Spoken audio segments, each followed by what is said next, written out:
5 seconds to go.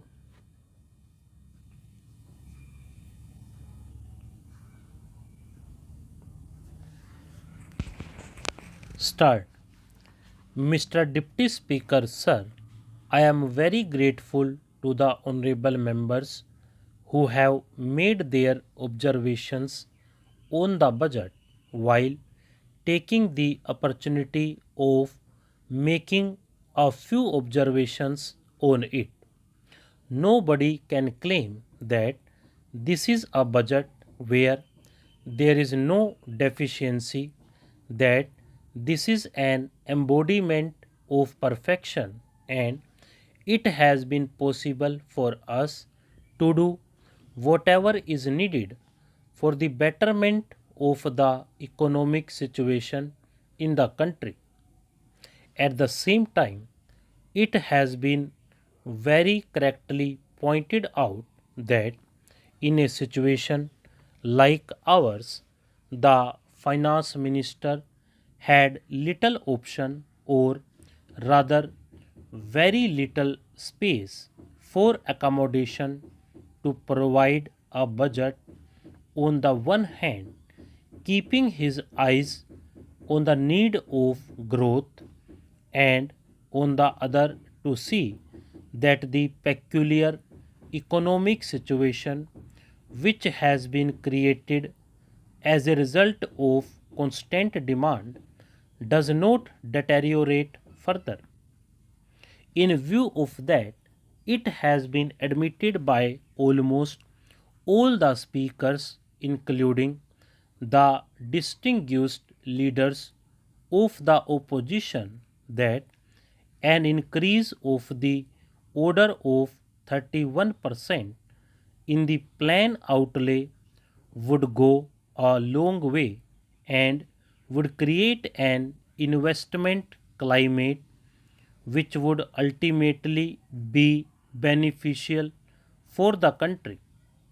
Now, while making these observations, he expressed his doubt whether the unbridged gap on the revenue side would create further instability factor on the price front.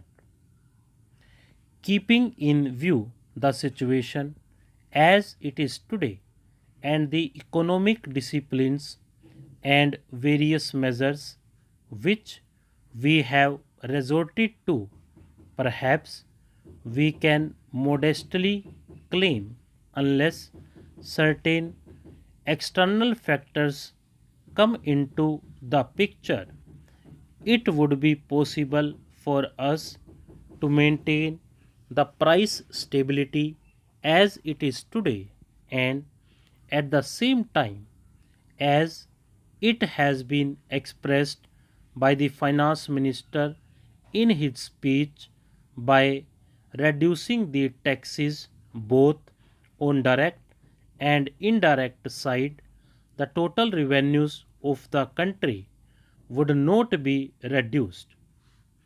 It is no use suggesting that the budget is for the money bag and that the budget is full of concessions for monopoly houses. The budget is an instrument through which the government tries to control and regulate the economy of the country for the current year, and in this year's budget also that exercise has been made nothing more, nothing less. Therefore, to categorize it either as a budget of money bag or a budget for monopoly houses is perhaps incorrect. In fact, it reduces the taxes for various categories. One point has been raised by my honorable friend, that the percentage of reduction of taxes in the lower income group are not adequate, while the percentages of reduction of taxes in the upper income group are more. In this connection, I would like to point out one aspect which should be kept in mind. If we come to a conclusion that taxation is the only instrument of doing away economic disparity, perhaps it would not be correct. There are certain other factors which must be taken into account in this respect.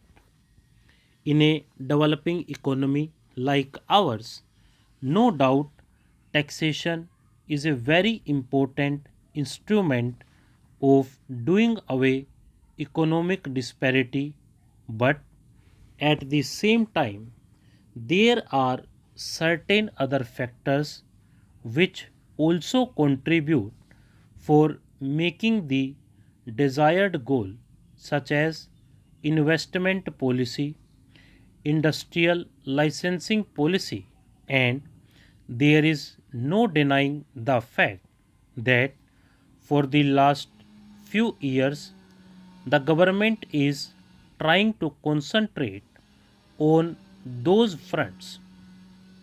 Therefore, when certain tax rates have been reduced, it would not be correct to come to a conclusion that we have given up our idea of doing away economic disparities which prevail in the society.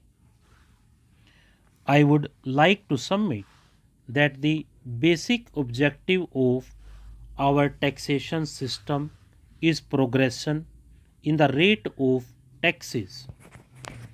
Even in the present tax structure, as it has been pointed out by my honorable friend while making his justification for reduction, but on the wealth tax side, this does not find any justification.